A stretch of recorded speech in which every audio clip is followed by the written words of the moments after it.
আমি জন্ম নিয়েছিলাম, সেই জন্মের শুকরিয়া হিসাবে প্রত্যেক সোমবারের দিনে আমি রাসূলুল্লাহ আমার নিজের মিলাদ রোজা রাখার মাধ্যমে পালন করে থাকি।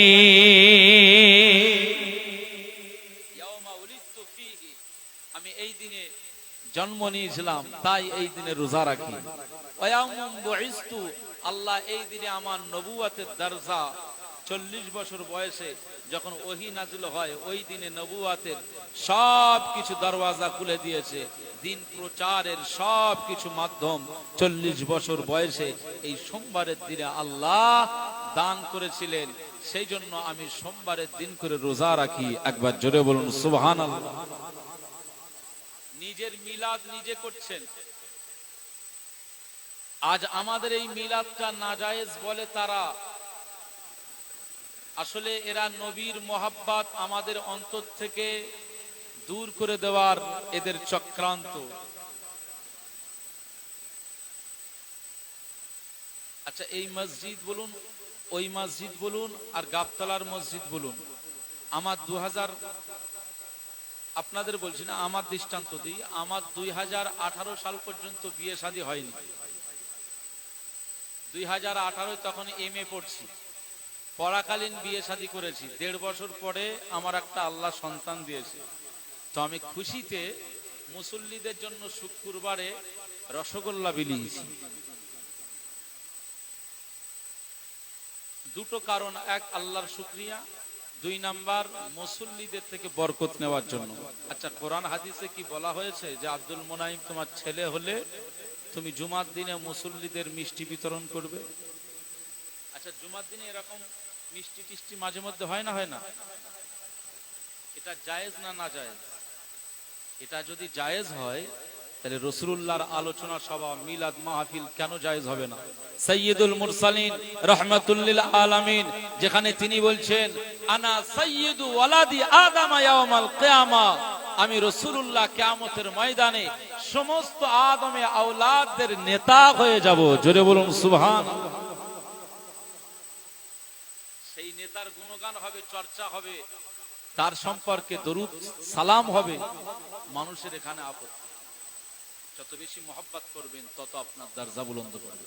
মুসলমান ছেলেরা, এ নবীর উম্মত উম্মতিরা, খুব খেয়াল করে শুনুন।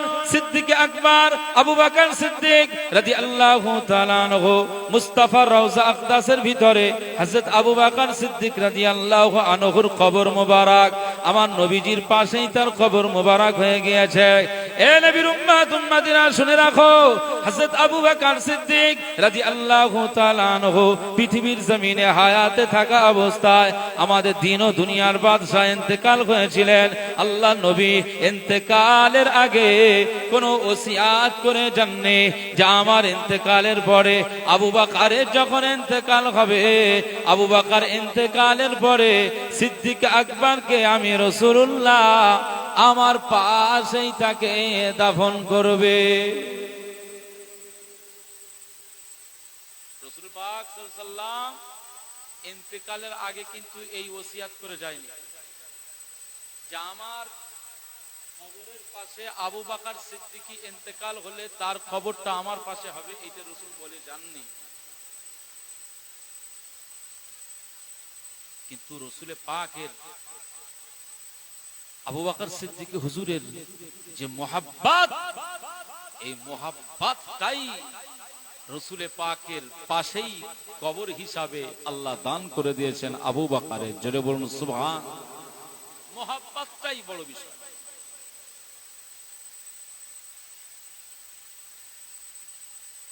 মুসলমান ছেলেরা, এ নবীর উম্মত উম্মতিরা, মক্কা শহর নগরে মুস্তাফা কামলিওয়ালা যখন দ্বীনের বার্তা পৌঁছাতে লাগলেন, আবু জাহেল গোষ্ঠীরা তারা দলবদ্ধভাবে বসে গল্প করেন। আল্লাহ নবী সেই জায়গায় কালেমার বাণী নিয়ে গিয়েছেন। আবু জাহালদের কাছে যখন পৌঁছে গেলেন, আবু জাহালদের কাছে গিয়ে যখন লা ইলাহা ইল্লাল্লাহ মুহাম্মাদুর রাসূলুল্লাহ সাল্লাল্লাহু আলাইহি ওয়াসাল্লাম। এই কথাটা যখন তাদের কাছে পৌঁছাতে গেলেন, আবু জাহালের দলেরা আমার নবী কামলিওয়ালার উপরে তারা থুথু নিক্ষেপ করলেন, পাথর নিক্ষেপ করলেন, তারা গালিগালা শুরু করে দিয়েছেন। আল্লাহ নবী বিষণ্ণ মন নিয়ে ফিরে আসে। মনে রাখবেন, আমি যদি বিপদে পড়ে যাই, আমার যদি মন খারাপ হয়ে যায়, বাড়িতে এসে মায়ের কাছে যদি বলি, মা আমার অশান্ত মনটাকে শান্ত করে দেয়, সান্ত্বনা বাণী শোনায়। আমার অনেক বন্ধু রয়েছে, সমস্ত অশান্ত বিষয়টাকে তাদের কাছে তুলে ধরলে তারা এমন কিছু কথা বলে দেয়, মনটা শান্ত হয়ে যায়। মক্কার জমিনে আল্লাহ নবী দ্বীনের প্রচার করতে গেলেন, দ্বীনের প্রচার করতে গেলেন।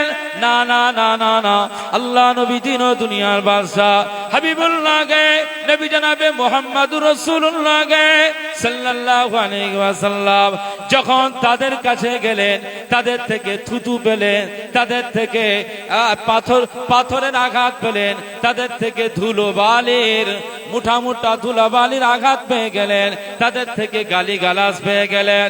আল্লাহ নবী বিষণ্ণ মন নিয়ে যখন ফিরছেন, আল্লাহ নবীকে সান্ত্বনাকে দেবে মক্কাতে কেউ ছিল না।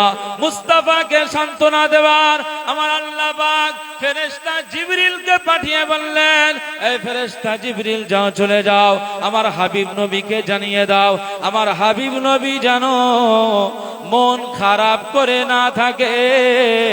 আমি আল্লাহ পাক জানিয়ে দিলাম, ওরা গালি দেবে, ওরা ধুলো বালি ছুঁড়বে, ওরা পাথর ছুঁড়বে, ওরা পাথর নিক্ষেপ করবে, ওরা আপনার সম্পর্কে কুরুচি মন্তব্য করবে।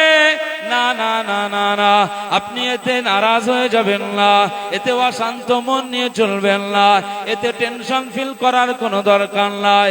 আল্লাহ পাক বলেছেন, হাবিবি রে, অশান্ত মনটাকে শান্ত করুন। আমি আল্লাহ পাক জানিয়ে দিলাম, গোটা বিশ্ববাসী যদি আপনাকে রসুল বলে না মানেন, আপনি শুধু আপনার জবান দিয়ে আমি আল্লাহকে আল্লাহ বলে ডাকেন, আর আমি আল্লাহ পাক আপনাকে মুহাম্মাদুর রাসূলুল্লাহ বলে ডাকবো। জোরে বলতে পারলেন না? মক্কার জমিনে মানুষগুলো এমন অত্যাচার করেছেন। হযরত আবু বকর সিদ্দিক রাদিয়াল্লাহু তাআলা আনহু আল্লাহ নবীর একেবারে প্রধানতম সাহাবী ছিলেন। সিদ্দিক আকবর আবু বকর সিদ্দিক রাদিয়াল্লাহু তাআলা আনহু মক্কার জমিনে আল্লাহ নবী আবু বকরকে লক্ষ্য করে বললেন, আবু বকর, তুমি আমার বাল্যকালের বন্ধু, তুমি আমার ছোটবেলার বন্ধু, একসঙ্গে বড় হয়ে যাবা। আজ আমি রাসূলুল্লাহ তোমার কাছে বলি, তুমি আমার এই কথাটার স্বীকারোক্তি কি দেবে? সেই সময় আবু বকর সিদ্দিক বলেছিলেন, ইয়া রাসূলুল্লাহ, ইয়া হাবিবাল্লাহ, অবশ্যই আপনার কথার স্বীকারোক্তি আমি দেব। আল্লাহ নবী বলেছিল, আয় আবু বকর, আমি রাসূলুল্লাহ সাল্লাল্লাহু আলাইহি ওয়াসাল্লাম আজ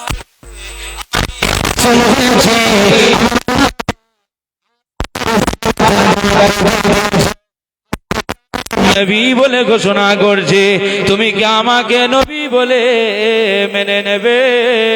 সেই সময় আবু বকর সিদ্দিক রাদিয়াল্লাহু তাআলা আনহু আল্লাহ নবীর হাতটা ধরে বলেছিল, ইয়া রাসূলুল্লাহ, ইয়া হাবিবাল্লাহ, বাল্যকাল থেকে আপনার সাথে আমার ওঠা বসা, আপনার চরিত্রের মধ্যে এমন কিছু খারাপই দেখিনি যে আপনার এই কথাটা আমাকে অবিশ্বাস করতে হবে।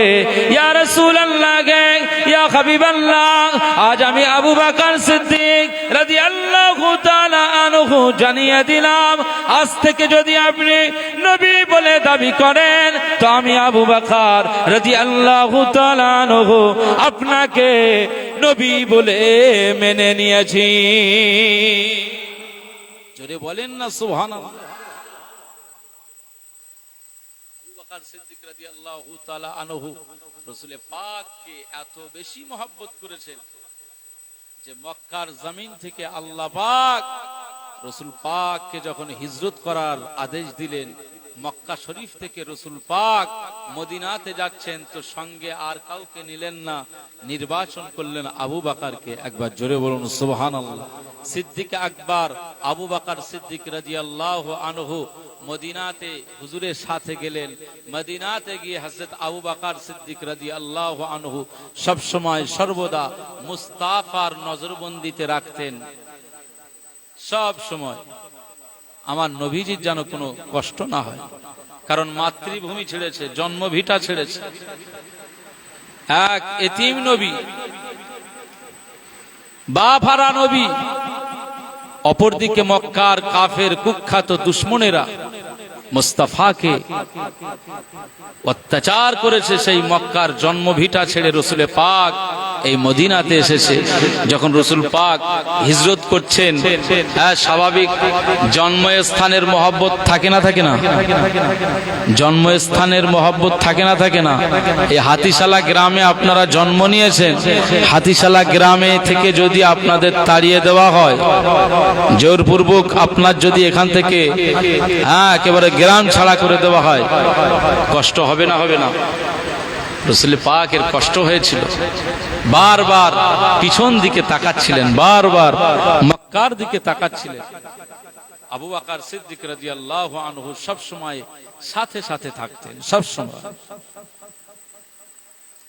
হযরত আবু বকর সিদ্দিক রাদিয়াল্লাহু তাআলা আনহু রাসূল পাকের জন্য নিজের পরিবারের সব সম্পদগুলো মাথায় গাঁঠুলি করে নিয়ে মুস্তাফার কদমের কাছে সব হাদিয়া দিয়ে দিয়েছেন। একবার জোরে বলুন সুবহানাল্লাহ।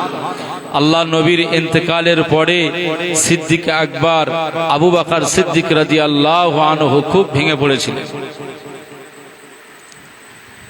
আমি যে কথা বলছিলাম, কত মোহাব্বত। রাসূল পাক সাল্লাল্লাহু আলাইহি ওয়াসাল্লাম বলে যাননি যে আমার পাশে আবু বকরের কবর হবে। ওটা তো আম্মাজান আয়েশা হুজুরের বাড়ি। ওই বাড়িটা কার? আম্মাজান আয়েশা সিদ্দিকা হুজুরের বাড়ি।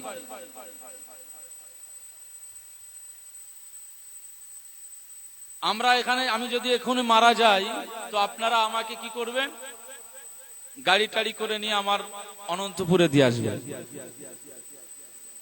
এখানে আপনারা যদি কেউ মারা যান, মসজিদ থেকে হটিয়ে নিয়ে বাড়িতে নিয়ে গিয়ে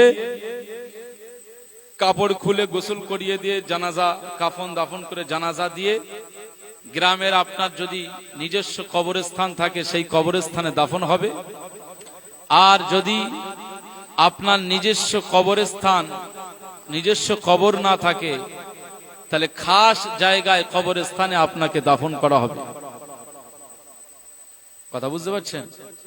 কিন্তু নবীদের দরজা আল্লাহ এমন দিয়েছেন, যেখানেই ইন্তেকাল হবে ওখানেই তাদের কবর হয়ে যাবে। একবার জোরে বলুন সুবহানাল্লাহ। আম্মাজান আয়েশা সিদ্দিকা হুজুরের বাড়ি মসজিদে নববীর পাশেই ছিলেন। আম্মাজান আয়েশা হুজুরের কোলে মাথা রেখে রসুলে পাক ইন্তেকাল হয়েছিলেন। ওই জায়গায় রসুলে পাকের রওজা আকদাস। উনি বলে যাননি যে আমার ইন্তেকালের পরে আবু বকর হুজুরের কবর হবে, বলে যান। মুসলমান ছেলেরা, এ নবীর উম্মত উম্মতিরা, খুব খেয়াল করে শুনুন। হযরত আবু বকর সিদ্দিক রাদিয়াল্লাহু তাআলা আনহু রসুল পাকের ইন্তেকালের পরে মুসলিম জাহানের প্রথম খলিফা হয়েছিলেন। মুসলিম জাহানের প্রথম খলিফা হয়েছিলেন আবু বকর সিদ্দিক রাদিয়াল্লাহু তাআলা আনহু। খলিফা হওয়ার পরে ইন্তেকালের আগে ওসিয়াত করে গিয়েছিলেন। হযরত আবু বকর সিদ্দিক রাদিয়াল্লাহু তাআলা আনহু ইন্তেকালের আগে ওসিয়াত করেছিলেন, আমি আবু বকর রাদিয়াল্লাহু তাআলা আনহু আমি যখন ইন্তেকাল হব, নিজের পরিবারকে ডেকে বলেছিলেন, ও মেয়ে আয়েশা সিদ্দিকা রাদিয়াল্লাহু তাআলা আনহা, আমার ইন্তেকাল হয়ে গেলে আমার আব্দুর রহমান ছেলেকে বললেন, বললেন, পরিবারের সবাইকে শোনালেন। না না না, শুধু পরিবারকে শোনালেন না, তিনি হযরত ওমরকে কথাটা শোনালেন, হযরত উসমানকে কথা শোনালেন, হযরত আলী রাদিয়াল্লাহু আনহুকে এই কথাটা শোনালেন, আবু বকর সিদ্দিক রাদিয়াল্লাহু তাআলা আনহু সবাইকে শুনিয়ে গেলেন। আমার ইন্তেকালের পরে আমার গোসল দিয়ে, আমার জানাজা করে নিয়ে, আমার লাশখানা মুস্তাফায়ে কামলিওয়ালা আমার হাবিবের রওজা আকদাসের দরওয়াজার কাছে আমি আবু বকরের লাশটাকে রেখে দেবে। আমার ইন্তেকালের পরে আমার লাশটাকে আমার রাসূলের রওজা আকদাসের দরওয়াজার সামনে রেখে তোমরা সবাই আমার নবীজিকে আগে সালাম দিবে, সবাই সালাম দিবে। সালাম দেওয়ার পরে আমার রাসূলকে তোমরা বলবে যে আজ আপনার রওজা আকদাসের কাছে একজন ব্যক্তির লাশ এনেছি। এই ব্যক্তিটা আপনার অসংখ্য সাহাবীদের ভিতর থেকে একজন সাহাবী হযরত আবু বকর সিদ্দিক রাদিয়াল্লাহু তাআলা আনহু।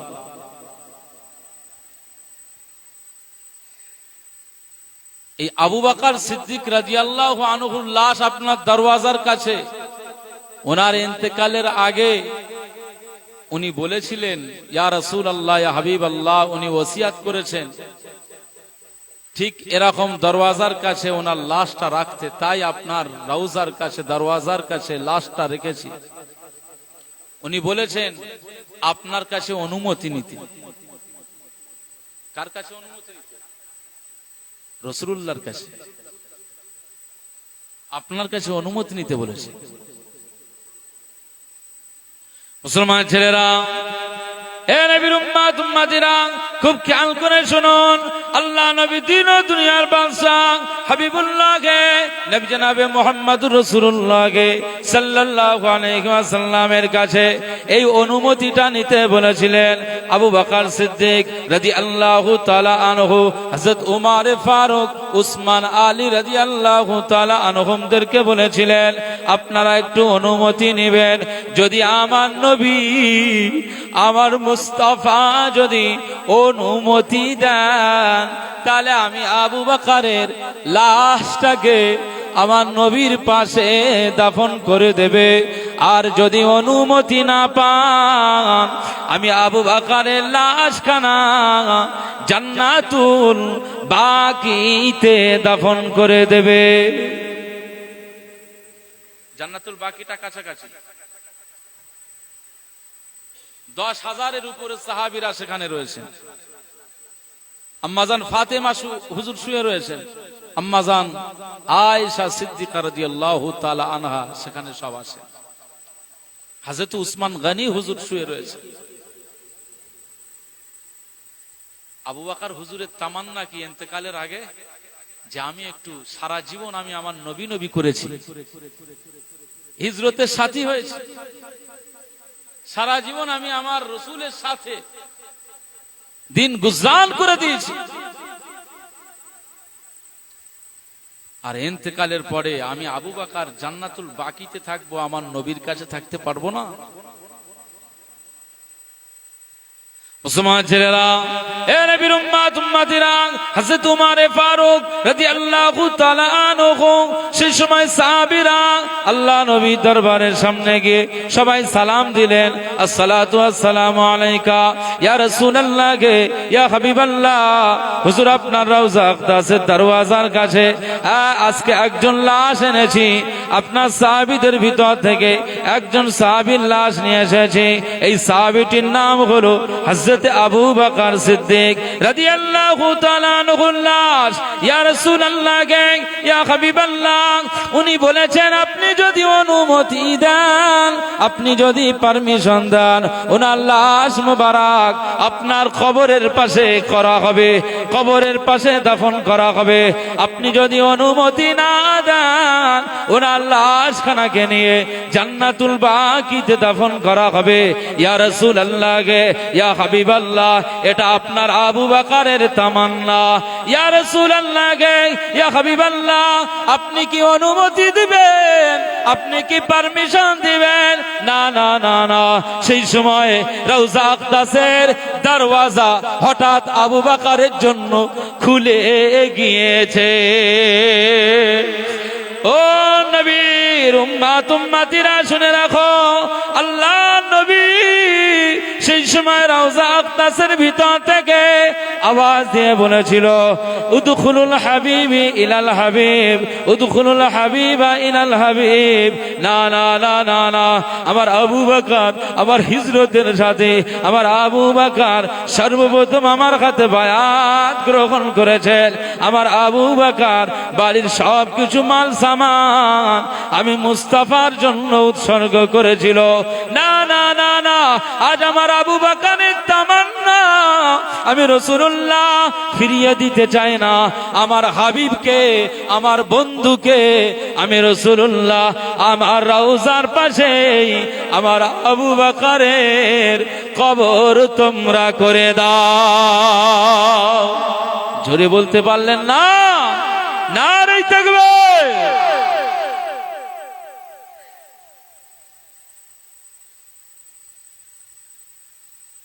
কি মোহাব্বত, কি ভালোবাসা, কত প্রেম ছিল। আমরা বলি অনেকেই নবী মুর্দা, হায়াতুন নবী। রওজা আকদাসের থেকে আওয়াজ এসেছে, সাহাবীরা শুনেছেন। সিদ্দিক আকবর আবু বকর সিদ্দিক হুজুর রাসূলুল্লাহর পাশেই তার কবর মোবারক। আমরা যারা হাজী সাহেবরা ওখানে গিয়েছি রাসূলুল্লাহর রওজা আকদাসে, দেখবেন প্রথম একটা ছিদ্র বড় করে সোনালী গলি। আমরা প্রথমেই নবীজিকে সালাম দিই, আসসালাতু ওয়াসসালামু আলাইকা ইয়া রাসূলুল্লাহ, আসসালাতু ওয়াসসালামু আলাইকা ইয়া হাবিবাল্লাহ, আসসালাতু ওয়াসসালামু আলাইকা ইয়া সাইয়্যিদাল মুরসালিন ওয়া ইয়া রাহমাতাল লিল আলামিন। তারপরে আবার একটা গলি পাওয়া যায় ছিদ্র, সেখানে আসসালাতু ওয়াসসালামু আলাইকা ইয়া আবা বকর, আসসালাতু ওয়াসসালামু আলাইকা ইয়া খলিফাতাল মুসলিমিন।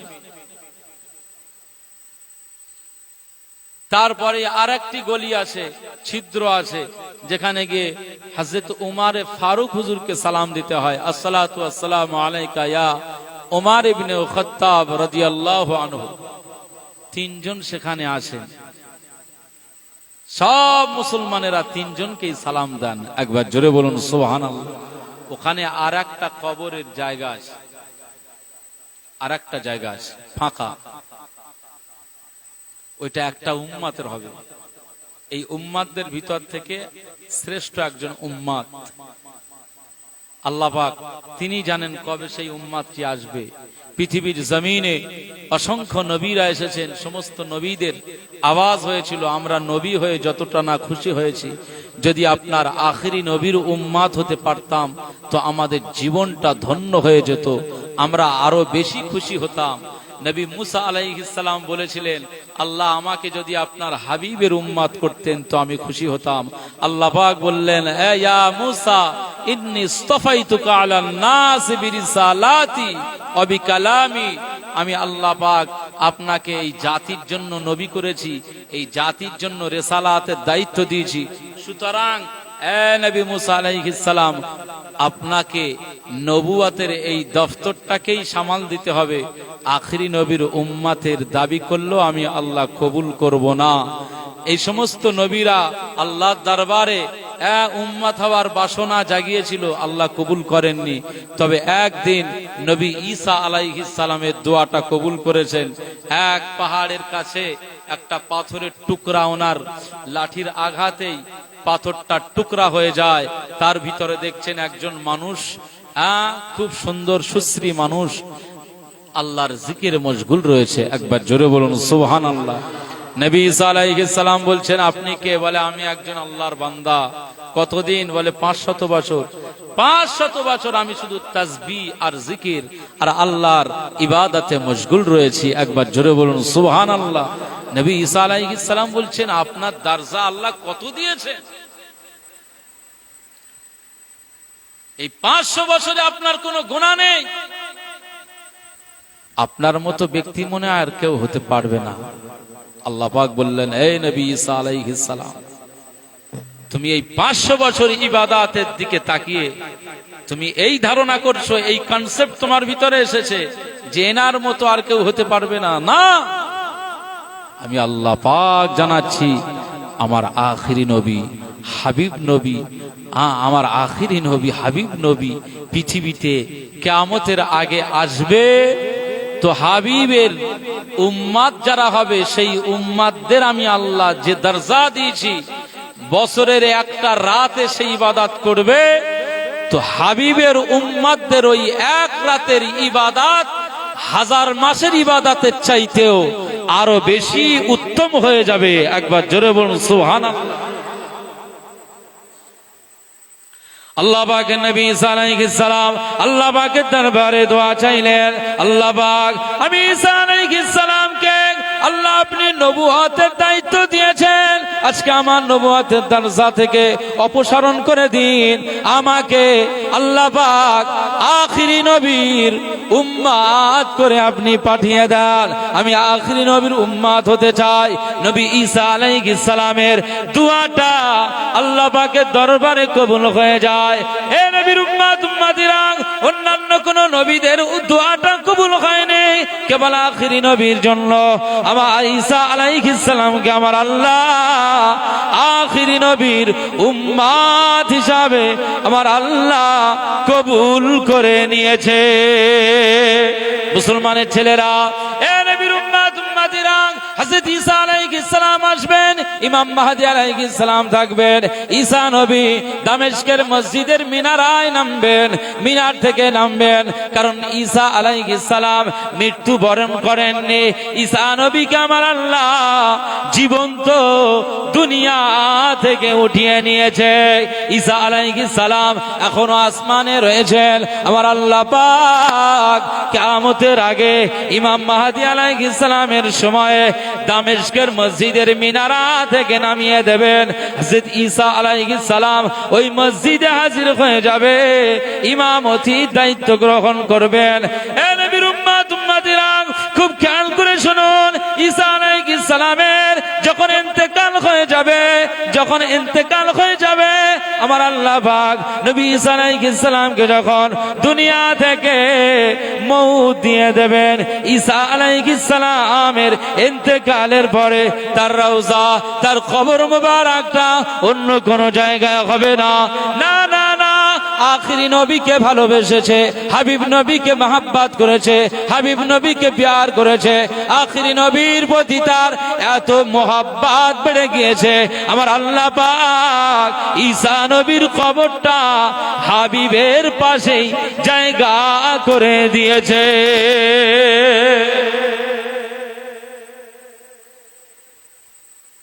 ঈসা আলাইহিস সালাম ওই রওজা আকদাসের ভিতরে দাফন হবে।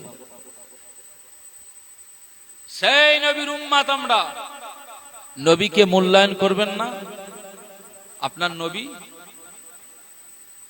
দেশের নেতাদের পিছনে স্লোগান দিতে আপনার কণ্ঠের কোনো প্রবলেম হয় না, আর মুস্তাফা যিনি আপনার দুনিয়ার নেতা, আখিরাতের নেতা, কুল কায়নাতের যিনি নেতা,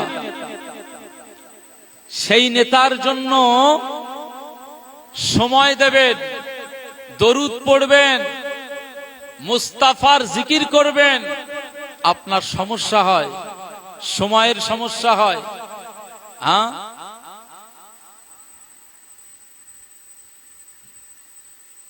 যারা একটু দাড়ি ছাড়বেন তাতে লজ্জা লাগে, তাতে আপনার শরম লাগে। মুস্তাফা বলেছেন, আমার আদর্শ যে না মানবে সে আমার দলভুক্ত নয়।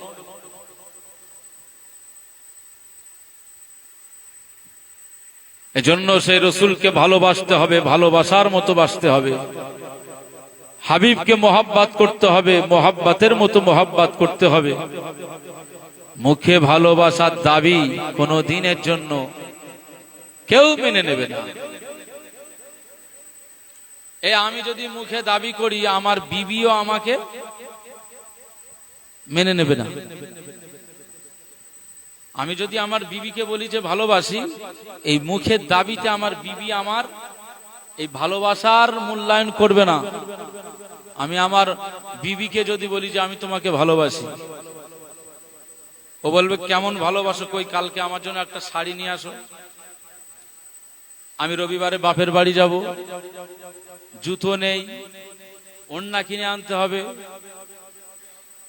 একবার স্ত্রী যদি বাপের বাড়ি যাওয়ার নাম করেছে আর ওড়নার দাবি করেছে, শাড়ি চুড়ির দাবি করেছে, আপনি যদি না নিয়ে আসেন, ওই স্ত্রীর চেহারার দিকে তাকাতে পারবেন নাকি? তাকানো যাবে নাকি? আমি কথা কি বলছি আপনারা বুঝতে পারছেন তো নাকি? একবার দরুদ শরীফ আল্লাহুম্মা সাল্লি আলা।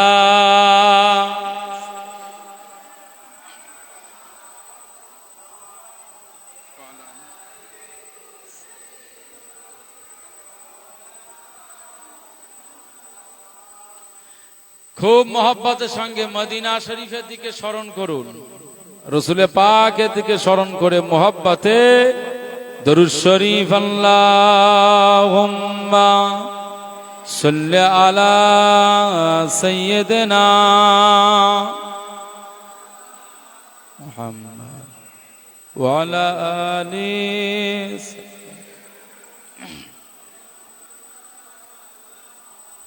ঈদ মিলাদুন নবী, ঈদ মিলাদুন নবী, ঈদ মিলাদুন নবী, ঈদ মিলাদুন নবী।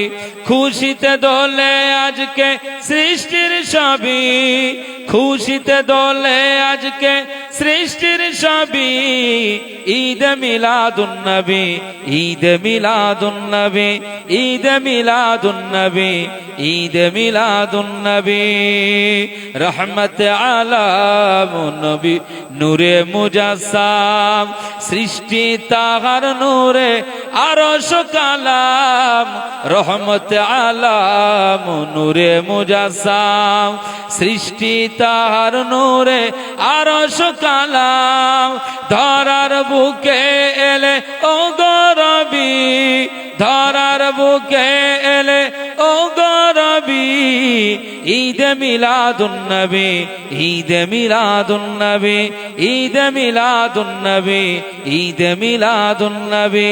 খুশিতে দোলে আজকে সৃষ্টির সবই, খুশিতে দোলে আজকে সৃষ্টির সবই। ঈদ মিলাদুন নবী, ঈদ মিলাদুন নবী, ঈদ মিলাদুন নবী, ঈদ মিলাদুন নবী। আজকে ধরায় লাখো ফেরেশতায় মারহাবা ইয়া রাসূল সুরে সুরে গায়। বলুন না সুবহানাল্লাহ, জোরে বলুন না সুবহানাল্লাহ। আজকে ধরায় লাখো ফেরেশতায় মারহাবা ইয়া রাসূল সুরে সুরে গায়। আজকে ধরায় লাখো ফেরেশতায় মারহাবা ইয়া রাসূল সুরে সুরে গায়। গুন গুন গান গায় বোমরা সবই, গুন গুন গান গায় বোমরা সবই। ঈদ মিলাদুন নবী, ঈদ মিলাদুন নবী, ঈদ মিলাদুন নবী, ঈদ মিলাদুন নবী। খুশিতে দোলে আজকে সৃষ্টির সবই, খুশিতে দোলে আজকে সৃষ্টির সবই। ঈদ মিলাদুন নবী, ঈদ মিলাদুন নবী, ঈদ মিলাদুন নবী, ঈদ মিলাদুন নবী। আল্লাহুম্মা সাল্লি আলা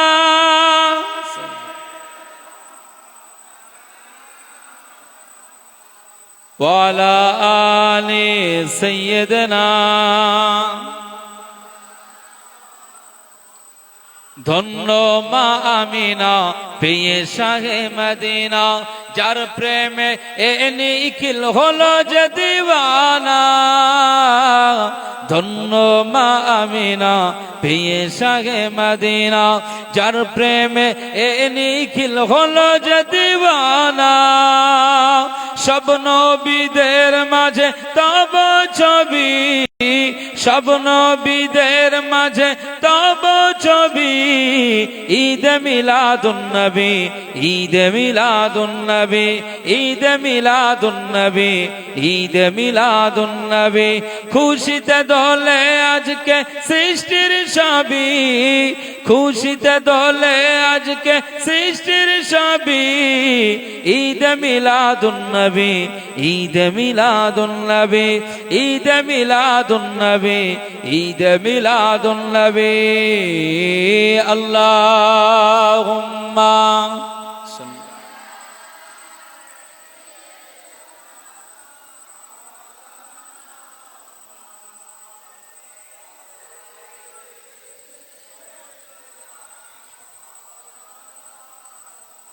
আমার দিনদার ইমানদার ভাইরা, নেককার আল্লাহওয়ালা বাবাজিরা, আমার মুরব্বী চাচাজিরা, আমি আব্দুল মুনাইম আপনাদেরকে বলছি, জীবনে অনেক কবর জিয়ারাত করেছি।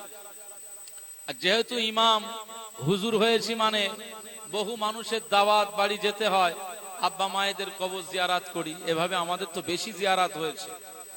জীবনে বহু হুজুরদের মাজার, পীর সাহেব হুজুরদের মাজার, বিভিন্ন দরবারের মাজার আমরা জিয়ারাত করেছি, আপনারাও করেছেন, কি করেননি নাকি? গ্রামের কবর জিয়ারাত করেছেন না করেননি? বিভিন্ন কবর জিয়ারাত করেছেন। আমি বলতে চাইছি, মুস্তাফাকে আল্লাহ কি দরজা দিয়েছে। জীবনে বহু কবর জিয়ারাত করেছি।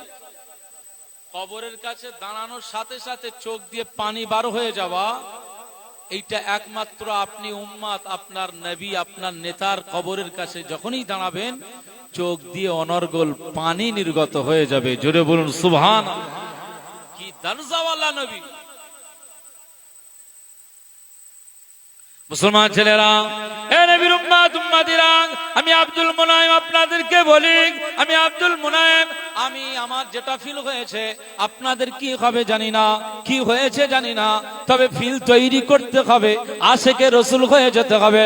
অন্য কোনো ধ্যান ধারণা তৈরি করা যাবে না, সাইড কে কি করছে ওটা দেখা যাবে না। আপনি দরবার শরীফে ঢুকছেন, রাসূলুল্লাহ রওজা আকদাসের দিকে যাচ্ছেন, এগিয়ে যাচ্ছেন, সামনে ইন্দোনেশিয়ার মানুষ, বাংলাদেশের মানুষ, পাকিস্তানের মানুষ, জার্মান জাপানের মানুষ, সবার মুখে আসসালাতু ওয়াসসালামু আলাইকা ইয়া রাসূলুল্লাহ। এভাবে পিছনে, আপনার পিছনে ইন্দোনেশিয়ার মানুষ, বাংলাদেশের মানুষ, জার্মান জাপানের মানুষ, চীন দেশের মানুষ, এভাবে আফগানিস্তানের মানুষ, গোটা বিশ্বের মানুষ আপনার সামনে পিছনে সব চতুর্দিকে রয়েছে। আপনি তাদের মাঝখান দিয়ে আপনার নবীর রওজা আকদাসের কিনারায় দাঁড়াবেন, নবীকে সালাম দেবেন। সরাসরি আপনার জবান আপনার মুস্তাফার জন্য নড়বে, আপনার চোখ আপনার মুস্তাফার কবরের দিকে যাবে। এ নবীর উম্মত উম্মতিরা, আমি আব্দুল মুনাইম আজ আপনাদেরকে বলি, বাবু সালাম দিয়ে যখন ঢুকছে, সামনে মানুষ পিছনে মানুষ, সব উম্মাতিরা নবীজির জন্য পাগল। লা লা লা লা লা।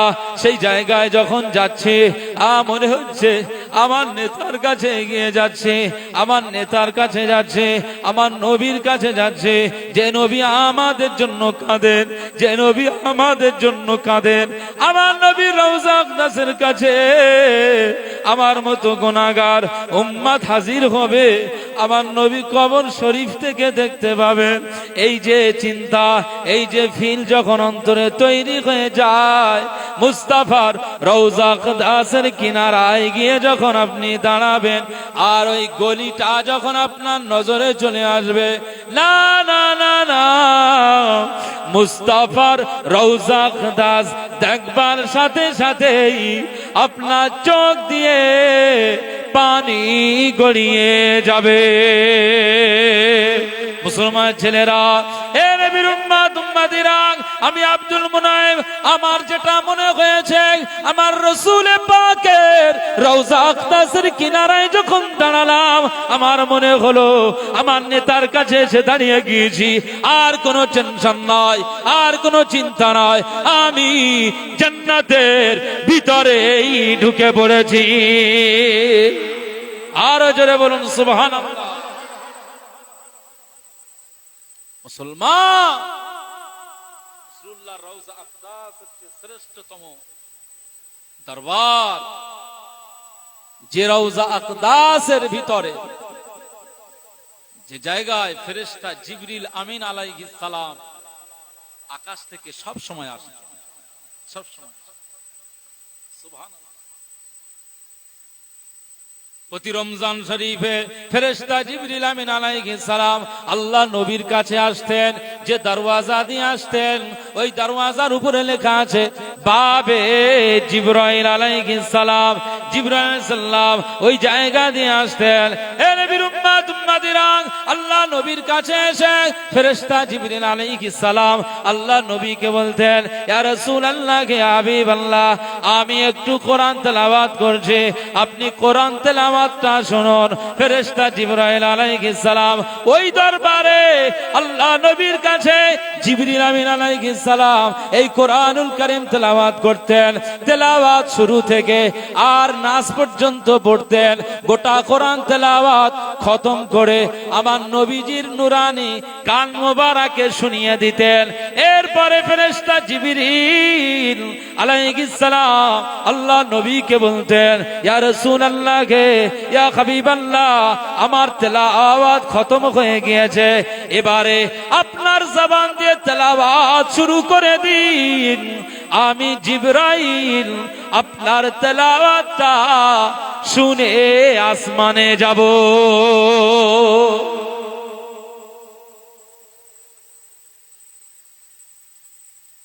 রাসূল পাক তেলাওয়াত করতেন, ফেরেশতা জিবরিল আলাইহিস সালাম শুনতেন। জিবরিল আলাইহিস সালাম এক খতম পড়তেন আর রাসূল পাক এক খতম পড়তেন।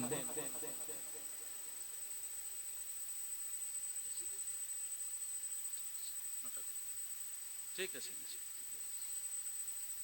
তাহলে নবীজি খতম করতেন, জিবরিল আমিন আলাইহিস সালাম শুনতেন। জিবরিল আমিন আলাইহিস সালাম কোরআন খতম করতেন, নবীজি শুনতেন। সেই দরবারে আব্দুল মুনাইমের কদম পড়ছে, গুনাহগারের কদম, কত আদাব, যেখানে সাহাবীদের বিচরণ, কত আদাব আর সম্মান দিতে হবে। একেবারে যেখানেই সালাম দেওয়া হয় ওই উপরটাতে কোরআনের সূরা হুজুরাতের না,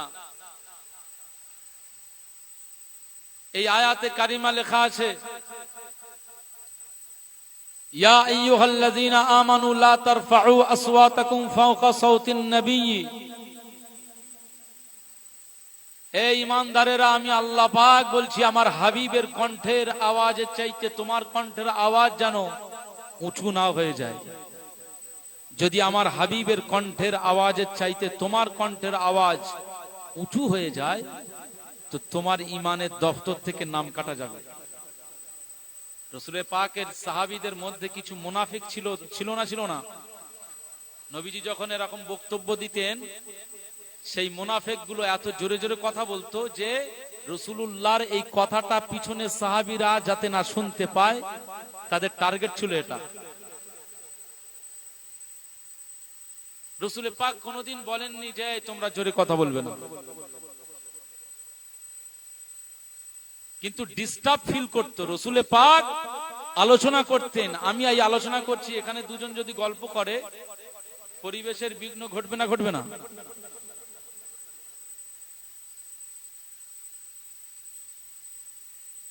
আমি শুরুতে একটা কথা বলছিলাম, রাসূল পাকের অশান্ত মন শান্ত করার জন্য আল্লাহ সান্ত্বনা দিত। জোরে বলুন সুবহানাল্লাহ। রাসূলুল্লাহ ডিস্টার্ব হচ্ছে, সাহাবীদের কষ্ট দিচ্ছে মুনাফিকরা। এই মুনাফিকদের জুড়িয়ে দিয়ে আল্লাহ বলছেন আমানু, শুধু ওরা না, ঈমানদার যারা রয়েছে সবাইকে আমি আল্লাহ বলছি। আমার রাসূলুল্লাহর কণ্ঠের আওয়াজ, উনি যেটা বলছেন, এই আওয়াজের চাইতে তোমাদের কোনো আওয়াজ যদি উঁচু হয়ে যায়, আমি আল্লাহ রাসূলুল্লাহর এই ডিস্টার্বটা আমি আল্লাহ পছন্দ করছি না। একবার জোরে বলুন সুবহানাল্লাহ। তোমাদের ঈমান কাটা যাবে। রওজা আকদাসের ওখানে সেই আয়াতে কারিমা লেখা রয়েছে। তাহলে আমার মতো গুনাহগার উম্মাত সেখানে ধাক্কা ধাক্কি, মারপিট, এই তুই আমি আগে যাব না, সব শান্ত আদব। যারা হই হুল্লোড় কেউ করলে করতে পারে, সে হয় ওই আয়াতে কারিমা সম্পর্কে জানে না, নচেৎ তার রাসূলুল্লাহর প্রতি মহব্বত নেই। মুসলমান ছেলেরা, এ নবীর উম্মত উম্মতিরা, খুব খেয়াল করে শুনুন। আমি কয়েকটা দেশের মানুষের দেখলাম, ইন্দোনেশিয়ার মানুষের দেখেছি, সবাই নয়, কিছু কিছু মানুষকে দেখলাম। আফগানিস্তানের তালিবানদেরকে দেখেছি, আফগানিস্তানের তালিবানদেরকে দেখেছি। কিছু কিছু মানুষ, না না, পাকিস্তানের কিছু মানুষকে দেখেছি, বাংলাদেশের কিছু মানুষকে দেখেছে। এ নবীর উম্মত উম্মতিরা, খুব খেয়াল করে শুনুন।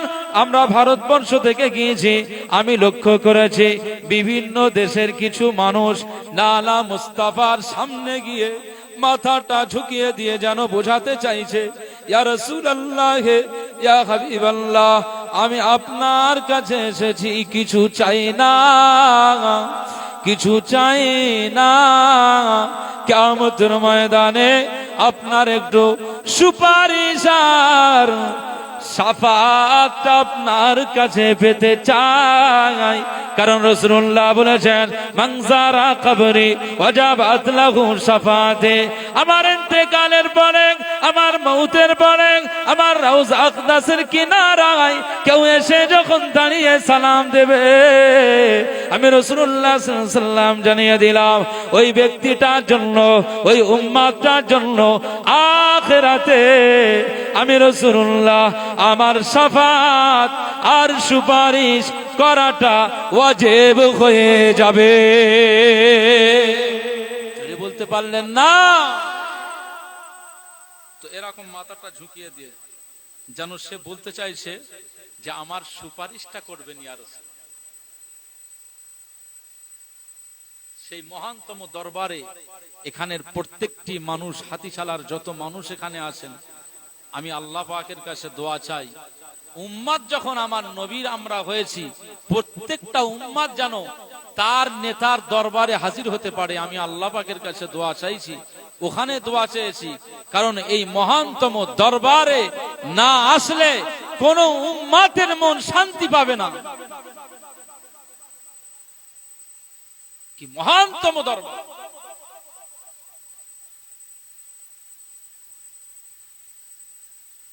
মুসলমান ছেলেরা, এ নবীর উম্মত উম্মতিরা, খুব খেয়াল করে শুনুন। যারা হজ পাকে গিয়েছেন, যারা উমরাতে গিয়েছেন, তাদেরকে জিজ্ঞাসা করুন। আমরা ফজরের আগে যেতাম, ওই সময়টা একটা ভিড় কম থাকতো, আর সেই সময় একটা নিরিবিলি পরিবেশ থাকতো। ওই সময় জান ভরে আমার রাসূলুল্লাহর রওজা আকদাসের দিকে তাকিয়ে থাকতাম, যতক্ষণ না না এদিকে আমার আল্লাহ পাক বলেছে, কাবা বাইতুল্লাহর দিকে যদি কেউ তাকান, শুধু কাবা বাইতুল্লাহর দিকে তাকিয়ে থাকলে আল্লাহর পক্ষ থেকে 20টা করে রহমত নাজিল হয়, 20টা করে রহমত নাজিল হয়ে যায়। আমি সেই জায়গায় মুস্তাফার রওজা আকদাসের দিকে তাকিয়ে রইলাম। আমার কাছে তো কাবার থেকে আরো দামি, কাবার কাবা মদিনাওয়ালা মুস্তাফা তো জাগান, তার রওজা আকদাসের দিকে যদি তাকিয়ে থাকে, না না না না, আমার আল্লাহ পাকের আরো খুশি হয়ে যাবে। জোরে বলবেন না? সেই দরবার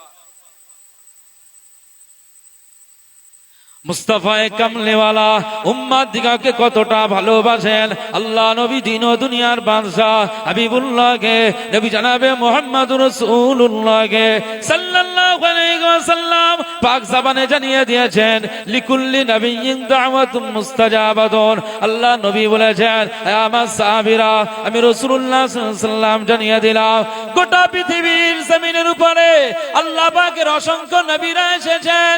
নবী আদম আলাইহিস সালাম এসেছেন, নবী শীশ আলাইহিস সালাম এসেছেন, নবী নূহ আলাইহিস সালাম এসেছেন, নবী জাকারিয়া আলাইহিস সালাম এসেছেন।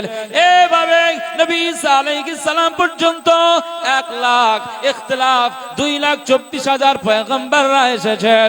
আল্লাহ পাক প্রত্যেকটা নবীদের জন্য খাস একটা দোয়া দিয়ে দিয়েছিল, এটাকে মুস্তাজাবুদ দাওয়া বলা হয়। মুস্তাজাবুদ দাওয়া মানে দোয়া চাইলে দোয়া কবুল হয়ে যায়, যেখান থেকেই চাইবে ওই জায়গা থেকে চাইলে আল্লাহর দরবারে দোয়া কবুল হয়ে যায়।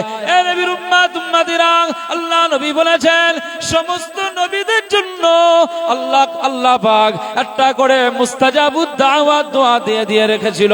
প্রত্যেকটা নবী মুস্তাজাবুদ দাওয়া এই দোয়াটা দুনিয়ায় চেয়ে নিয়েছে। প্রত্যেকটা নবী এই দুনিয়াতে দোয়াগুলো খরচ করে দিয়েছে। ফাতাআজ্জালা কুল্লু নবিয়্যিন দাওয়াতাহু, প্রত্যেকটা নবী এই দোয়াটা দুনিয়াতে চেয়ে নিয়েছে। না না না না না, আল্লাহ নবী পাক জবানে জানিয়ে দিয়েছে।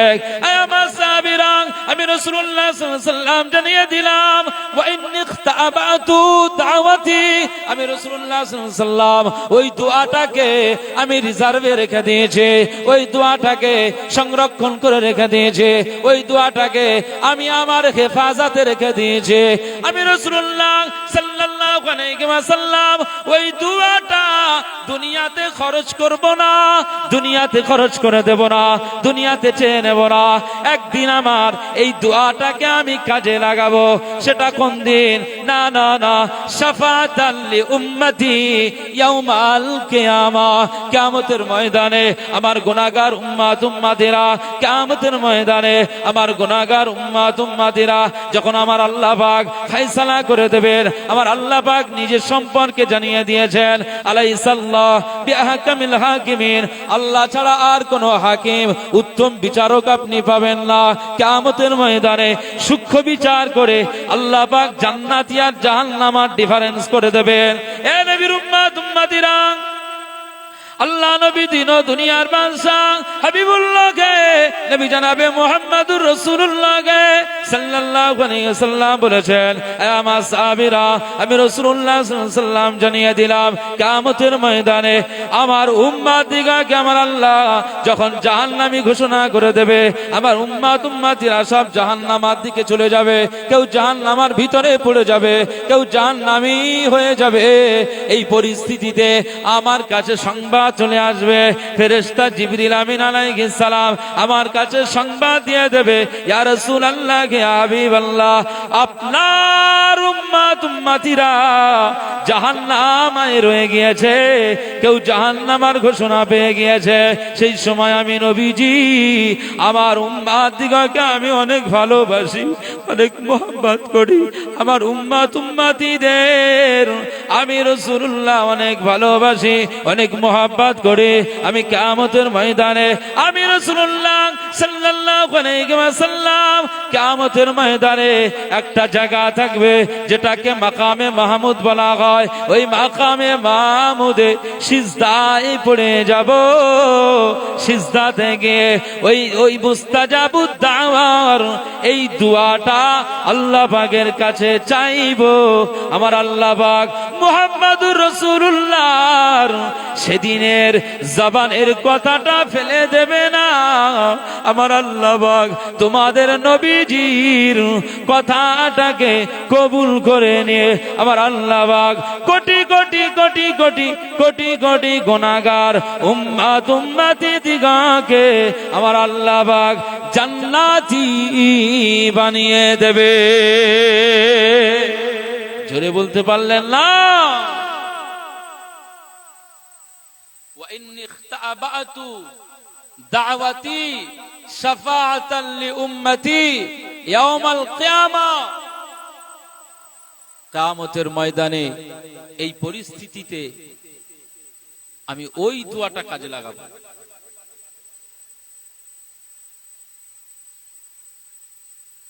এখন রাসূলুল্লাহ আমাদের বলেছেন যে গুনাহগারদেরকে আমি সুপারিশ করে জান্নাতে নিয়ে যাব, জাহান্নাম থেকে বাঁচিয়ে।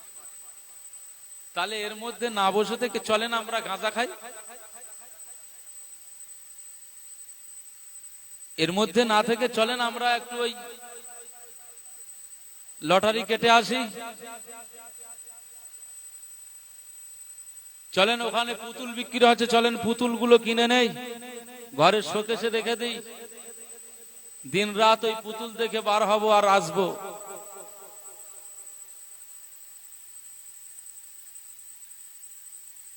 কত মানুষ রয়েছে শোকেসে পুতুল রেখে দেয়, মূর্তি হারাম। আর এই জলসা মাহফিলে পুতুল বিক্রি হয়, বুঝতে পারছেন না? সব হারাম। রাসূলুল্লাহ শাফাআত করবেন, সুপারিশ করবেন। চলেন এক ঢক্কর মেরে আসি। এখন তো আমাদের দুনিয়াবি নেতাদের কাজ হচ্ছে এক ঢক্কর মেরে দেওয়া যায় কি করে সেই চিন্তায় তারা। এদেরকে ঢোক গিলিয়ে দিয়ে বাকি কাজ সে হাসিল করবে। কথা বুঝতে পারছেন না? রাগ করতেছেন নাকি আপনারা?